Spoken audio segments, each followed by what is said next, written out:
Toute cette semaine, à l'heure des vacances, on va aussi vous proposer quelques-unes des plus belles balades que l'on peut faire dans notre pays. On commence sur un passage mythique du GR10, un chemin creusé dans la roche.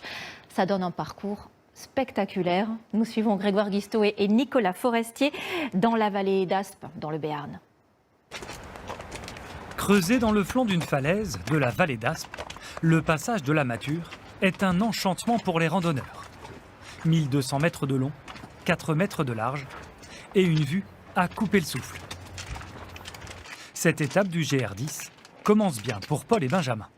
On ne connaît pas vraiment le chemin de la Mature. Moi, j'ai appris son existence hier. On m'a dit que c'était magnifique et que c'était un coin à faire. C'est magnifique, c'est incroyable. Avec les rayons de soleil du matin, c'est fou. C'est marrant parce qu'on ne sait pas à quoi s'attendre et finalement ça nous tombe dessus et puis on s'en enrichit quoi, tout simplement. Sur cette portion de chemin, il faut être particulièrement vigilant. À cause des passages répétés, certaines pierres sont devenues très glissantes. On a 200 mètres de vide en dessous de nous. Voilà. On a les gorges d'enfer en contrebas. Voilà, là, il ne faut vraiment pas se rater, comme on dit, et pas glisser, parce que là, ça ne pardonne pas. Au XVIIIe siècle, sous Louis XIV, Colbert a besoin de bois pour les mâts de ses navires de guerre. Il décide d'aller les chercher dans les massifs pyrénéens. Les troncs étaient descendus dans des chariots, en fait, qu'on appelait des trinqueballes, des chariots à 2 essieux, donc avec un couple de bœufs à l'avant et jusqu'à 6, 8, voire 12 couples de bœufs à l'arrière pour retenir le chargement et qu'il ne s'emballe pas jusqu'en bas. Donc vraiment un travail titanesque. Il a fallu creuser ce chemin de la Mature. 3 siècles plus tard, des trous taillés à la baramine sont encore visibles. On peut voir ici les marques, les entailles un peu partout qui remplissaient de poudre et puis faisaient éclater la roche.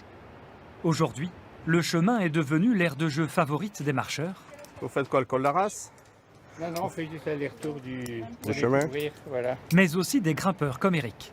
Comme il n'est pas très haut en altitude, il est bien exposé au soleil, on peut grimper vers le bas, vers le haut. C'est vrai que c'est un spot qui est quand même sympa, qui est agréable. Et puis il y a la vue, le cadre, le fort du Portalet, le canyon du Sescoué en bas. Enfin, c'est un bel endroit. Un patrimoine chargé d'histoire, dont Françoise ne se lasse pas. Quand on imagine qu'on descendait des troncs de 30 à 40 mètres de long sur 2 essieux avec des bœufs par ici pour aller rejoindre le Gave, enfin voilà, quand on regarde ça, on se dit c'est pas possible. Mais bon, ils l'ont fait. Perchés à plusieurs centaines de mètres de hauteur, les cordistes ont une vue imprenable sur la vallée et sur le fort du Portalet, une ancienne garnison militaire. Pour Jérémy, c'est un lieu idéal d'observation des rapaces. Il surveille particulièrement les couples de vautours fauves. Toutes les vires blanches qu'on voit un peu, ça indique la présence des nids de vautours. Il y en aurait environ 500 rien que dans cette vallée. On les appelle les éboueurs de la montagne, car ces charognards se nourrissent du bétail tué accidentellement dans les hauteurs.